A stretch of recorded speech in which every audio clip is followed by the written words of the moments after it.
Pernah satu hari, restoran kosong, sama sekali nggak ada yang datang. Hari kedua sama, hari ketiga sama. Waktu mendengar ayat, jadi saya sambil jalan ke restoran itu, saya sambil membacakan surah Al-Falaq sama An-Nas. Ayat-ayat ruqyah dasar. Ini tiba-tiba orang ini kesurupan, jatuh. Terus saya duduk, saya bacain ayat Al-Quran. Ternyata teman-teman sekalian bicara, dia perempuan, suara laki-laki. Saya tanya, siapa kamu? Dia bilang, kenapa tadi kau bunuh istri sama anak saya? Antum jangan bawa cerita dari orang mengatakan begini, dalilnya ada atau tidak. Kalau kita akan menjawab dongeng-dongeng syubhat, capek. Tahu kisah Ustaz Yazid dulu di Serbu tahun 98, 1000 pemuda preman sampai rumah beliau hancur. Alhamdulillah beliau diselamatkan. Bawa bukti kamu, dalil kamu, hujah kamu mana? Kalau kita akan menjawab dongeng-dongeng syubhat, capek. Nggak perlu antum dengar syubhatnya dia, nggak perlu disampaikan.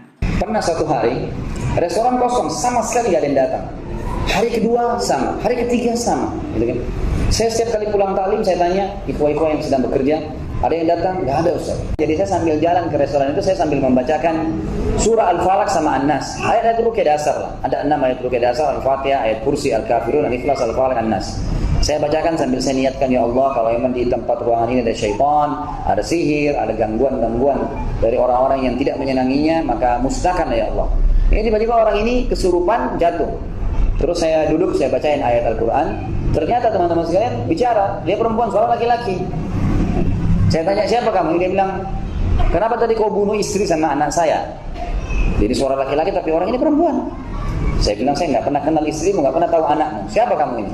Dia bilang, itu di belakang kamu itu, istri sama anak saya kamu bunuh. Dia sambil nunjuk di belakang saya, ada lesehan di belakang. Di situ tadi mati. Subhanallah, saya cuma baca Al-Ikhlas, Al-Falaq, An-Nas, surah-surah yang biasa kita baca, tapi niatnya ngeruqyah.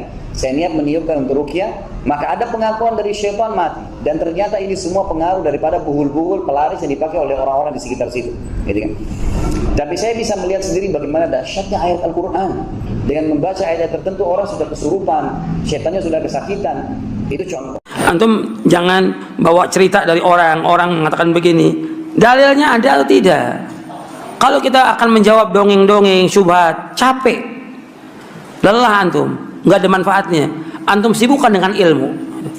Kita menyampaikan kepada orang, siapa aja, orang tua kita, saudara, teman, family, atau guru, kita sampaikan dalil. Nggak mau terima ya sudah, kewajibannya menyampaikan. Tapi kemudian dia membawakan syubhat, nggak perlu antum dengar syubhatnya dia. Tahu kisah Ustaz Yazid dulu di Serbu tahun 98, 1000 pemuda preman sampai rumah beliau hancur. Alhamdulillah beliau diselamatkan. Ya, kalau enggak meninggal semuanya satu keluarga. 1000 pemuda, buah parang, buah golok, Pak. Bayangkan. Subhanallah. Tapi dakwah harus jalan terus, Mas. Tidak akan pernah berhenti insya Allah. Imma sunnah ini tegak, atau kita wafat di atas iman dan Islam. Alhamdulillah. Jalan terus, nggak usah khawatir. Makanya kita itu ketika menghadapi rintangan, langsung kita ingat para nabi dan rasul lebih berat rintangannya. Masa menghadapi rintangan segini saja sudah keok? Wah, nggak bisa. Saya harus bisa menghadapi rintangan-rintangan ini. Begitu dong. Jangan mudah mengeluh. Aduh. Ya kalau sering ngeluh itu namanya nggak sabaran, Pak.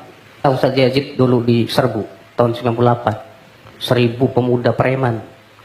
Antum jangan bawa cerita dari orang mengatakan begini, dalilnya ada atau tidak. Kalau kita akan menjawab dongeng-dongeng syubhat, capek, lelah antum, nggak ada manfaatnya. Antum sibukkan dengan